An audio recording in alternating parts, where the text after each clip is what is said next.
Alrighty, y'all. Let me give you guys a quick update on my garage. It's been a while. I'm gonna let you know now in advance. I got 99 projects going on, but can't finish one. All right, so here we go.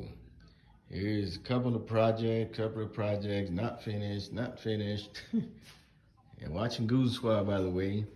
So here's my Shapeoko. I got it on my big rolling station.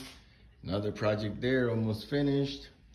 And then we made this big giant table, so I have more room to do some projects, and it has become another station for more unfinished projects.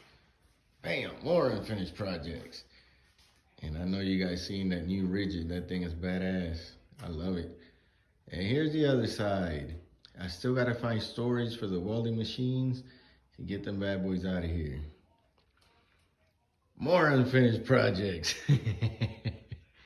Hey, but that's what we have, man. I'll keep you guys posted.